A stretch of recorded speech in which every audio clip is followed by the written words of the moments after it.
Hello everyone, and welcome to the grand finale of Super Mario Land 2 6 Golden Coins DX. And in this episode, well, with it being the finale, we're going to end the game, but before going off to the areas, I just want to show off this little tutorial section right here. We could have really gone into this at the start of the game, it would have made more sense, but I wanted to tie it in for when we're going for the upwards route onto the map instead.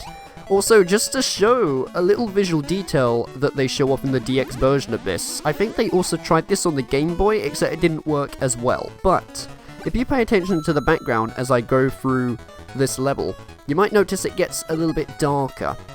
It's a very simple effect, but I don't know, I think it just adds a little bit of charm to the visuals when it comes to the level and such. There's a lot more going on compared to the very first one that we played back in about episode 1.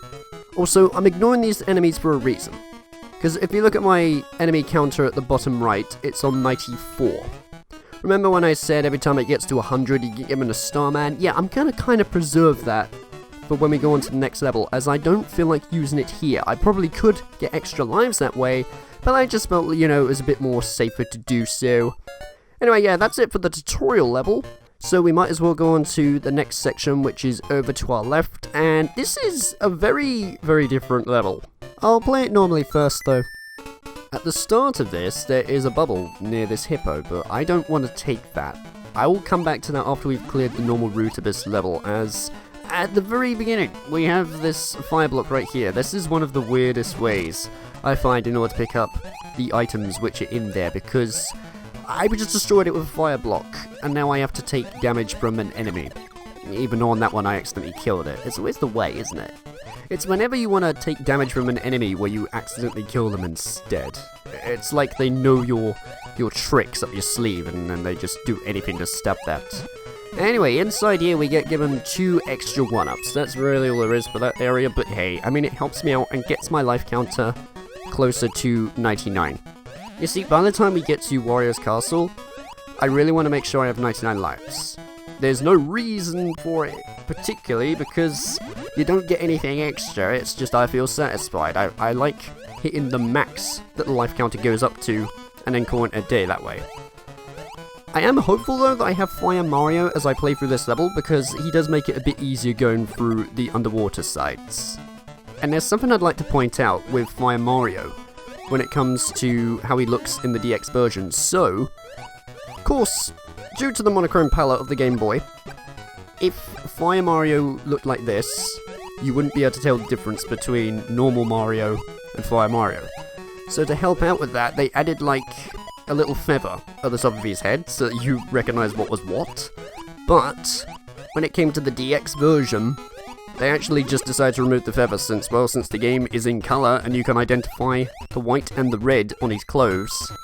You can actually tell what the bloody hell he is. It's quite cool actually, because I feel like they did intend for that to start with, and then they're just like, oh wait, hang on. The player can't actually tell what Mario is supposed to be. I'm also quite hopeful that I ignored all those enemies and got that star, because it does make it a bit easier going through this area, but most of the time you just gotta stay as Fire Mario. There's a reason why I'm not being Bunny Mario when going through this, because you might think that'll make it easier, but there's a simpler way. Oh wow, plus 941 coins. We're already quite close to it. Right, I'm gonna jump up and down here just to show you that there's actually another exit up top. If I take this route with the weird fish bin that followed me, it literally just takes me outside of here. Yeah. The game is basically hinting that if you want to progress, you need to go to the upward goal. And how do we get there exactly? Well, let's find out. Re-entering into the stage, instead of going down, this time let's take the bubble, and this allows us to skip all of the boring parts underneath and fly through the whole damn level. This is a really cool feature. I like how you can do that, and also it makes it more interesting because there are things to avoid, and it gives us a reason for why these coins are formed in a certain way, because you might have noticed that.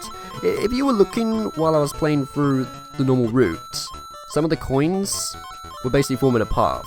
Yeah, that's the main reason for them. It's so that then you can float around in this bubble and then collect a whole bunch of them.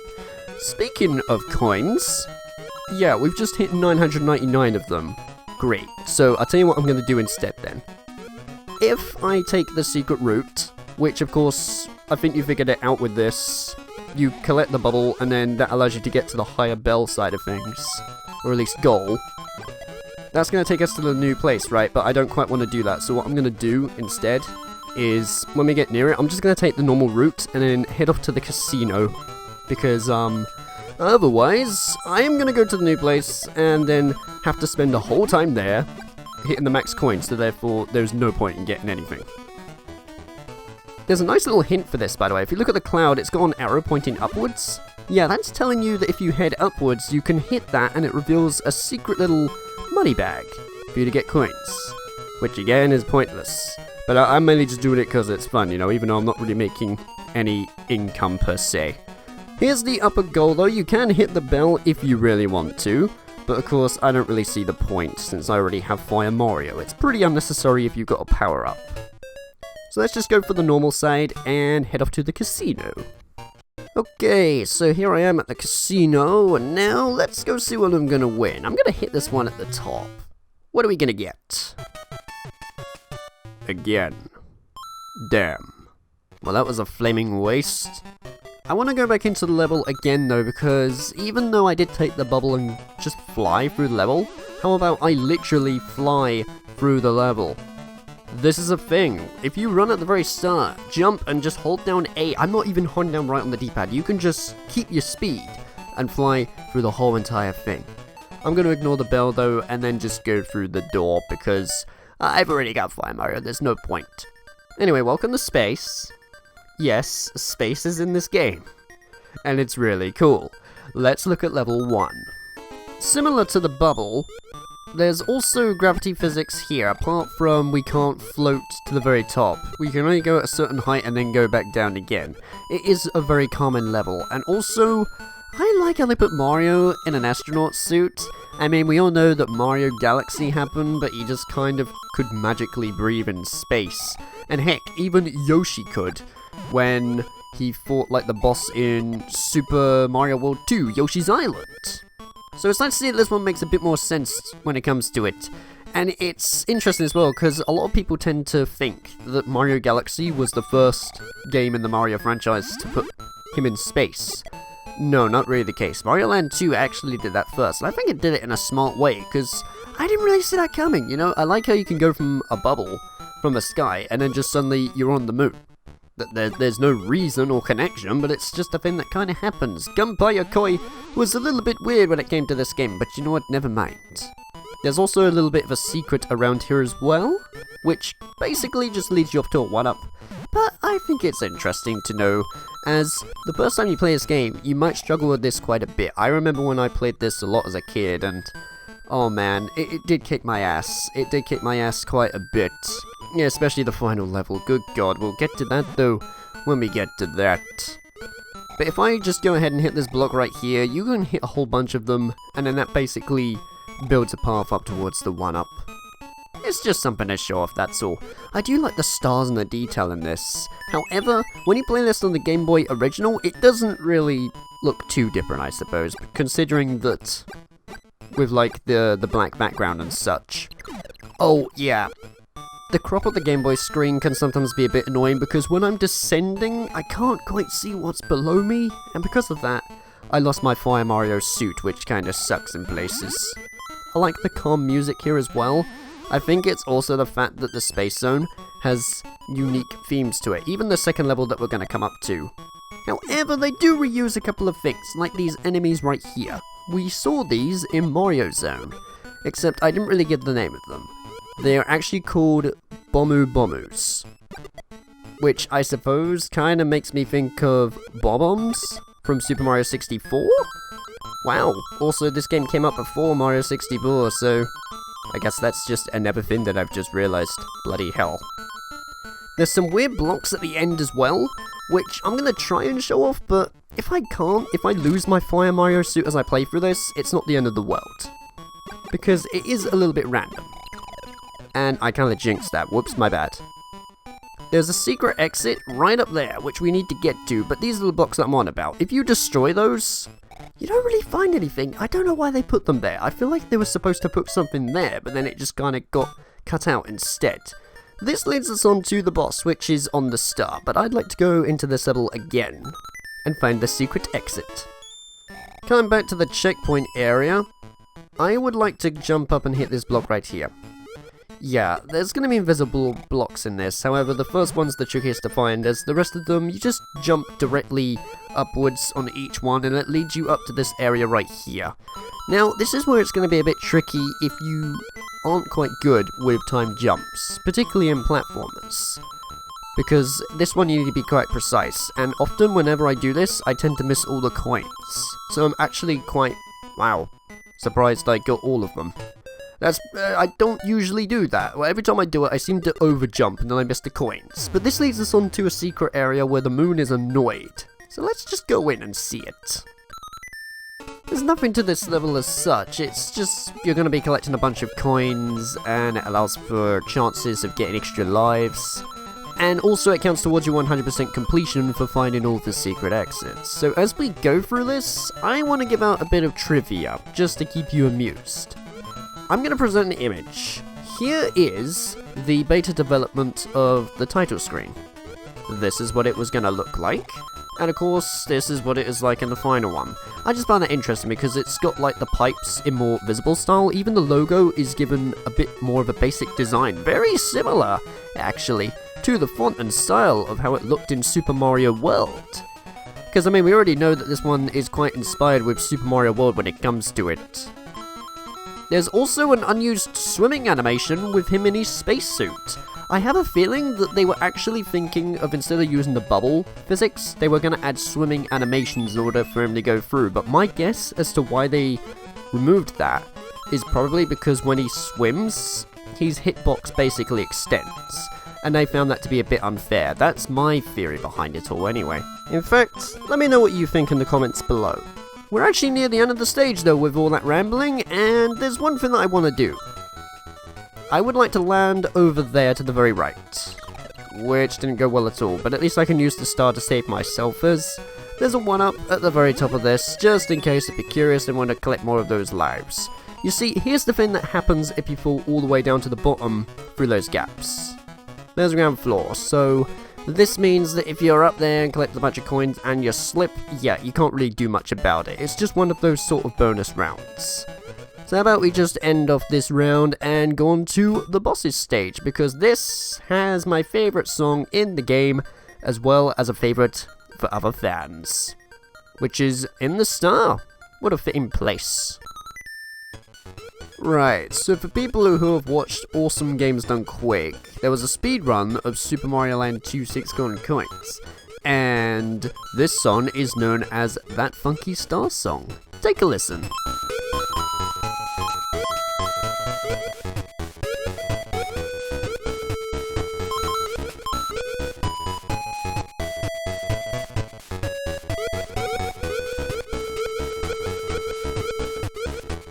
Hopefully you'll recognize that. And this is one of the more difficult levels I find because it auto-scrolls and basically has the exact same physics to the bubble. Even though in the last level I did say that it's a shame how you can't float all the way to the top. You can! They make that a thing in the second level and make it into this giant star maze for you to avoid and do all sorts. I remember when I first got to this place as a kid, I found it so pretty and stuff. Even on like the original Game Boy itself. Because it was on like just a simple palette, even just that, it was nice to look at. But this looks even better with the stars being all lit with purple and all sorts. And it's great. This is one of the more memorable parts with Super Mario Land 2, as most of the time you're not going to see anything like this in a Mario game until 2007, right, when Mario Galaxy came out, as none of the other titles had space. So that's definitely like an exclusive feature that Mario Land 2 has, and why I find it so odd and different compared to all the others. To me, this is one of the best Game Boy games ever made. And yes, I will acknowledge others, like Link's Awakening DX actually, as those are fantastic, but most of the time, I always just find myself coming back to Super Mario Land 2 in terms of its design and all sorts, more than the first game. There's a little tactic that I'm going to show you off here, actually, because I am going to collect this Starman, right? As I am able to basically cut through this whole entire maze. And even at the very right side of the screen, This bit right here. Yeah, if you time that right, you can just cut out the whole maze like it's nothing, and it's quite a useful way in order to skip through this. You can take the challenging route if you want, though. It's entirely up to you. I might as well jam out for a bit, though, before we fight the boss, because the boss is very surprising. Tatanga! I see, he's returned. Yeah, so after rescuing Daisy from Sarasa Land, Tatanga also returns here, even though he was used as a way so that Mario is distracted and Wario could take over our castle. He's really not that bad of a boss, so you gotta just jump on his head 3 times, and then that's it. You just gotta watch out for his laser as such, and that's the final coin.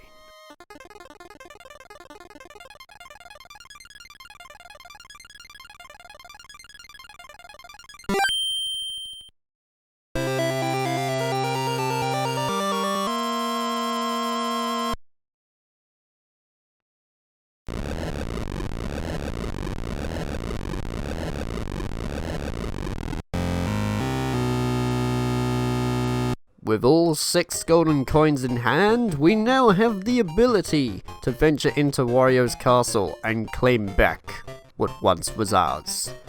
But before doing that, I want to go over a couple of things, as there is stuff that I'd like to show. I want to go ahead and reset the game, as on the file select screen, it will say 31. This is the number of exits in the game. If you don't have that, then that means you haven't quite beat the game to 100%. But what about the arrow to the right? The thing I talked about in episode 1, what could that be? Luigi! Yeah, they give you the ability to play as Luigi in this game. Not to mention that also, if you press the select button while on this screen, it'll go over to easy mode. Easy mode is not really that exciting, it kind of just reduces the amount of enemies on the screen. And some of the enemies that you need to take 2 hits to kill, they just put it back to 1 instead, and that's all there is really. But Luigi himself plays slightly different compared to Mario. How about we go see him in action actually on Tree Zone 1, because he has height difference and speed. You'll see what I mean. Oh yeah, plus easy mode, it does that every time as well, just to let you know, which was useful because it means that if I'm going to go into the final level, it will let me know if I'm doing that on easy mode or not. Luigi runs a lot quicker compared to Mario, as you can see right here. I'm going through this level so much quicker, plus he is given such a high jump, which makes sense because he was basically like that when it came to Super Mario 64 DS. He was more the agile and athletic type compared to Mario and the other gang, so it's nice to see that it also happens here. I do question though why Nintendo didn't really feature Luigi in this to begin with. I imagine it was probably due to file size on the Game Boy and they just couldn't fit him as such. But even still, like, you can tell the difference with the sprites, like even if this was in black and white I would be able to tell it. And the high jump is actually able to reach up there. That is the true difference I find, because that will help you out immensely. So if you're always coming across items that you can't really reach, then if you just hold up on the D-pad and jump with Luigi, he goes super high. It is great. But that other than that, that's literally all Luigi does, I'm afraid. So that's why I didn't really play as him when I was going through the main LP itself, as it's also called Super Mario Land 2, not Super Luigi Land. It wouldn't make any sense. I wanted to show off what it was like for what Nintendo made. I'm in here again because I realized that my coin's nearly at 999 and I wanted to show something that you can do, because if you pause this level and then press select, you can actually escape out of it, yeah. For levels you've already beaten, if you just want to exit it quickly, just pause the game and press select, and you'll be out of there like no problem at all. But let's just go up to the casino and see what the hell I'm gonna get.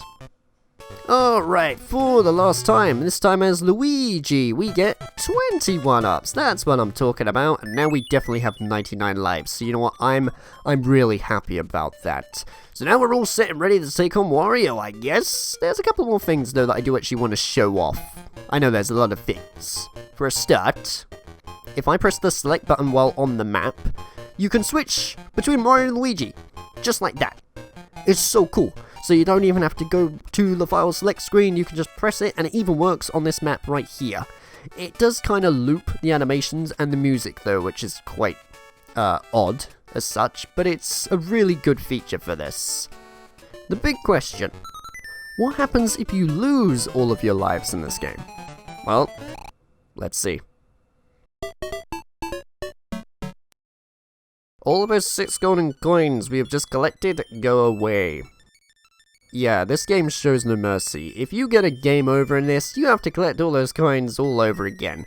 However, they do make it slightly easier because you don't have to play through the levels. All you have to do is just go back to where the bosses are, so you can just go straight to them as the paths have already been unlocked. I would like to stick around for quite a while though on this game over screen, as there is a little bit of an Easter egg.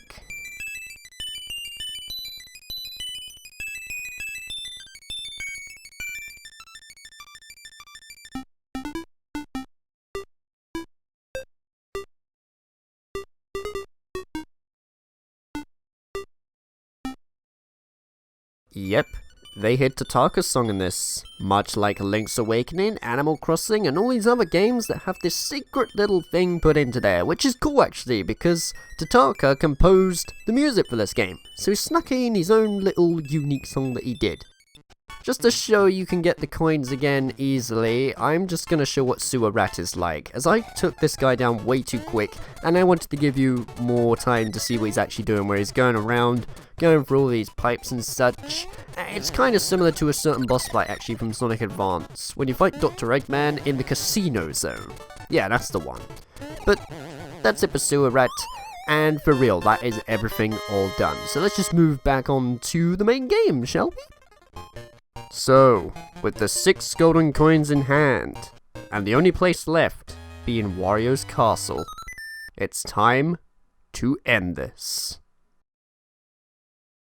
This place is very difficult compared to everything we've been through. The first time you go through Wario's castle, you're probably gonna struggle, as, oh man, I remember when I came here for the very first time as a kid, this place was an absolute nightmare, and the thing that makes it more worrying is, you gotta remember, if you die and get a game over, you lose all of those 6 golden coins, so yeah, once you get a game over, you can't get back into the place immediately, you gotta go back and get all those coins. I'm not too sure how I feel about that personally, because I mean, I get it's basically teaching you to get a bit better at the game, but I would rather just go back in the castle itself. But I suppose it does make you a little bit more determined to get it done and forces you to concentrate more as you go through this. Because there are so many sections of this where it throws you off guard and all sorts. Like this part right here, we're going to have these Wario fists come down, and I'm going to demonstrate a couple of them just to show you what I mean. If you're playing this on easy mode, by the way, those come down a lot slower. Meaning, like, I swear, you could even just walk through them. But this one requires a bit of time, in which, as you can see, I am absolutely terrible at. Most of the time when I get to those, what I tend to do is I just jump super high past the middle bit of the floor, because then you can avoid it. Which, I'm really sad that I didn't get to do that back there, but even still. I'm trying to make this run as natural as possible, because at the end of the day, this isn't really a speedrun as such. This is probably the easiest room though I find, because you have these platforms that do rise, but as long as you just keep running and jumping at the same time, you're gonna be alright. In the DX version, this place doesn't lag. I remember in the Game Boy original it did, so it goes by like really quick and you don't really have any time to react to it at all. This right here is a face, and it's gonna take 2 hits to kill, and if you remember, on episode 1 or 2, I said that the spin jump is really useful. There you go. Even though they require 2 hits, 1 spin jump kills them in a single hit, making it even easier for you. And then after that, that's literally it for Wario's castle, so there's not much to it.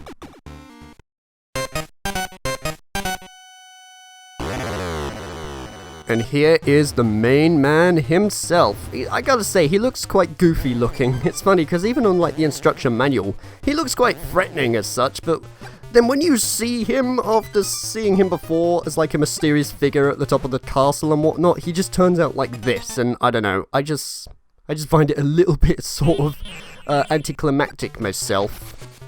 I also realized that I just forgot the bunny hood back there. It might have made this fight a little bit easier, but you know what, never mind, because I can still get him done and over with. Fire Mario does not actually damage him though, which is a pain. We're gonna fight fire with fire. I really like how Wario basically uses our power-ups, because I thought, oh no, when I first saw him using Bunny Mario, for sure he's gonna use Fire Mario, or at least I guess Fire Wario against me. And oh god, it put me on my toes, that's for sure. Anyway, the boss is done.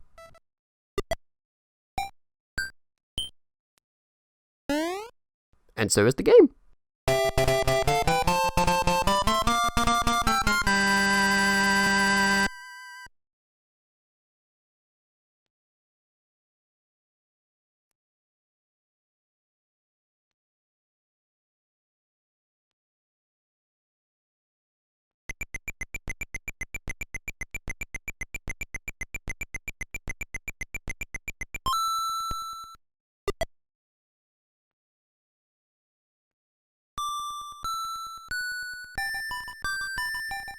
Thank you, Mario. Your quest is over.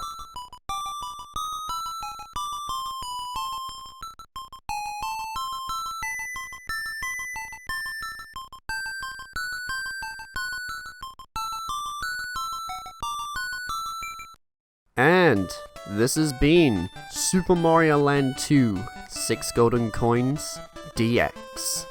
A game that I really recommend you guys to pick up. You can, I suppose, get the ROM hack, but I would prefer it if you got the game itself. You buy it, so then you can support Nintendo, the real people who made this game to begin with and whatnot. You can find a copy of this for the original Game Boy for pretty cheap-ish nowadays. It's not really one of the rarest Mario games of all time. Or, if you want to get it digitally, you can buy it on the 3DS's eShop.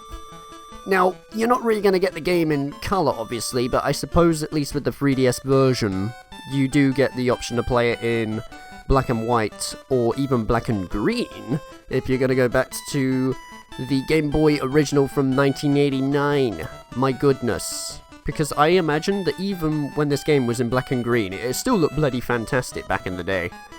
Wow. But, jeez, this LP, man. I'm pretty happy with how this all turned out. I basically wanted to play through a game from my childhood, and as basic as it is, make it sort of deep with trivia and all sorts, and just try to show off as much of the game as I could. And I hope you guys have enjoyed it as such. As for the next LP that I'm going to do after this, I think I'll leave that up to you. You see, I've had my fun. I've managed to play through a game that I want to do, so now it's your turn. I'm going to be posting a poll at some point and asking what game you'd like to see next. It's most likely going to be a blind playthrough actually, mainly just because I know that that's what you guys want to see, and I could do a bit of a break. Because even though this game has been basic, it's been a lot of work behind the scenes to make sure that each episode was structured correctly and everything. Big thanks, by the way, to HarryTM12 for reviewing each of these episodes and making sure that things were alright, and helping me out as per usual. I appreciate it, man. And yeah, this marks the end. I guess I will catch you guys in another LP coming sometime soon. I hope you've enjoyed Mario Land 2 6 Golden Coins DX, and see you later for something new.